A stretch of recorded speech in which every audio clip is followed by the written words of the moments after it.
আলাইকুম রহমতুল্লাহ বারকাত। সুধী দর্শক, আমি আজকে যে বিষয় নিয়ে কথা বলবো সেটা খুব দুনিয়া তোলপাড় করা একটা বিষয়।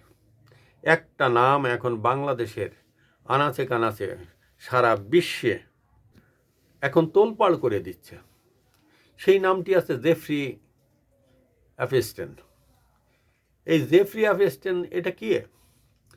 এই জেফ্রি অ্যাপস্টেনের মৃত্যু হয় 2019 সালে কারাগারের ভিতরে।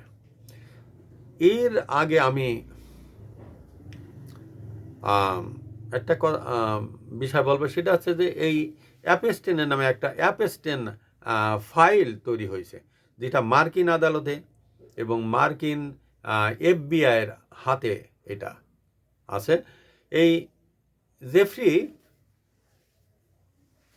ক্যারিবিয়ান দ্বীপপুঞ্জের একটা জায়গা আছে, সেটা ক্যারিবিয়ান সাগরের এখানে একটা বিশাল প্রাসাদের মতন একটা বাড়ি তৈরি করেছেন, রাজপ্রাসাদের মতো।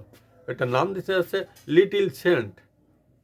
এই সাগরের তীরে লিটিল সেন্ট দ্বীপে একটা বিশাল একটা প্রাসাদ তৈরি করেছেন, যেখানে আসতো বিশ্বের বড় বড় ব্যক্তিরা, যেখানে আনা হতো অল্প বয়সী মেয়েদেরকে।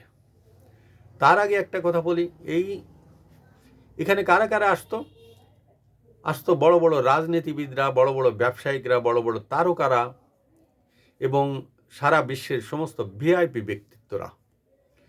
আর এখানে মক্ষী রানীদেরকে আনা হতো, যাদের বয়স খুবই কম, এবং বিশ্বের সেরা সেরা সুন্দরীরা এখানে আসতো।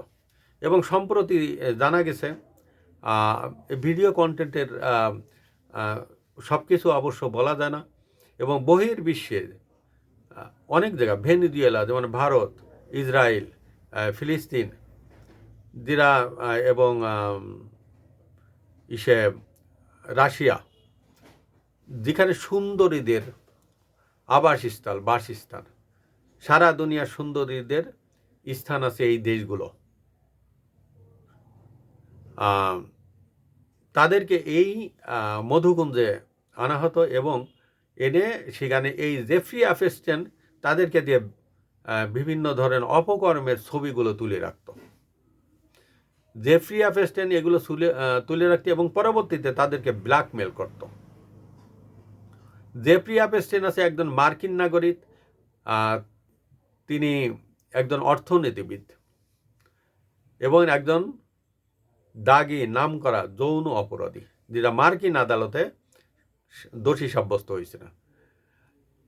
মার্কিন আদালত তার 30 লক্ষ পাতার ডকুমেন্ট এবং 2000 ভিডিও, 1,80,000 ছবি, এগুলো সেখান থেকে উদ্ধার করেছেন এবং উদ্ধার করে মার্কিন আদালতে এটা মার্কিন যেটা অর্থাৎ আমেরিকার এফবিআই এগুলো আদালতের হাতে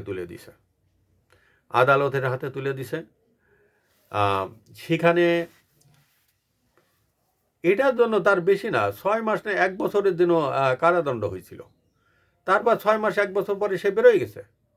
বেরিয়ে সে আবার 2019 সালে সে আবার অ্যারেস্ট হয় এবং অ্যারেস্ট হওয়ার পরে সে রহস্যজনকভাবে আদালতের ভিতরেই, অর্থাৎ কারাগারের ভিতরেই তার রহস্যজনক মৃত্যু হয়।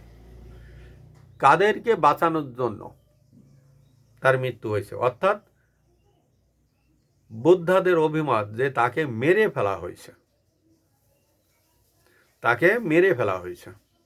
তাকে না মারলে অনেক কিছু আছে যেগুলো বেরিয়ে যেত, কিন্তু তার কাছ থেকে যে নথিগুলো আছে, নথিগুলো কি করবে? মার্কিন আদালত কি এগুলো প্রকাশিত করবে না? এবার শুনুন আপনারা, এই জেফ্রি অ্যাপস্টেনের যে ফাইলের তথ্য বলি, সেখানে কারা কারা যাইতো, কোন কোন ভদ্রলোকেরা যাইতো। সেখানে আমেরিকার বর্তমান প্রেসিডেন্ট ট্রাম্প যাইতেন, সেখানে বিল ক্লিনটন যাইতেন, সেখানে হিলারি ক্লিনটন যাইতেন, এখানে জর্জ ডব্লিউ বুশ ছিলেন, জন কেরি ছিলেন। জন কেরি একবার প্রেসিডেন্ট প্রার্থী দাঁড়াইছিলেন আমেরিকা থেকে, এবং রবার্ট কেনেডি জুনিয়র অর্থাৎ কেনেডির বংশধর মাইকেল জ্যাকসন যাইতেন, লিওনার্দো দা ক্যাপ্রিও যিনি ওই টাইটানিকের নায়ক উডি অ্যালেন যাইতেন, এবং সেই বিশ্ববিখ্যাত একজন ব্যক্তিত্ব, ব্যবসায়িক এবং অনলাইন জগতে পথিকৃত, তিনি হচ্ছেন ইলন মাস্ক। তাই বিল গেটস সেখানে যেতেন। শুধু এইটা নয়, এবং সেখানে এই সব সুন্দরীদের যাইতে দেরি হলে বা তারা যদি না যাইতো তাহলে তাদের পুরুষদের ধরে বলাৎকার করা হতো। এবং শুধু এইটা নয়, এই সব সুন্দরীরা যখন সেখানে গেছেন, তারা প্রেগনেন্ট হলে তাকে প্রেগনেন্ট অ্যাবর্শন করানোর পরে সেই বাচ্চাকে পুড়ায়ে সেই মাংস তারা কুৎসিতভাবে তারা এটা খাইছে। এই ধরনের এই নথিগুলোতে, জেফ্রি অ্যাপস্টেনের যে নথিগুলো, এই নথিগুলোতে এগুলো কিন্তু উঠে আসছে। এবং এই জেফ্রি অ্যাপস্টেন শেষকালে তার মৃত্যু হলো কিভাবে? আমেরিকার কেজিবি এবং রাশিয়ার কেজিবি এবং আমেরিকার FBI দুটো তার পিছনে লাগিয়েছিল, এবং সেই সাথে লাগিয়েছিল মোসাদ এবং ভারতের র লাগিয়েছিল। সম্ভবত মোদি নাকি এটার সাথে জড়িত আছে, এবং পুতিনও থাকতে পারেন। পুতিনের এইটা আসেনি নথিতে, কিন্তু পুতিন যদি জড়িত না থাকবেন, পুতিনের মন্ত্রিসভার কেউ যদি জড়িত না থাকবেন, তাহলে তারা কেন রাশিয়ার কেজিবি এইটার বিরোধিতা করেছে, এবং তারা এই জেফ্রি অ্যাপস্টেনকে জেলের ভিতরে মারার জন্য তারাও কারসাজি করেছেন। শুধু দর্শক, আরও সামনে কি হয় এটা দেখার জন্য আমরা রইলাম। আসসালামু আলাইকুম ওয়া রাহমাতুল্লাহি ওয়া বারাকাতুহু।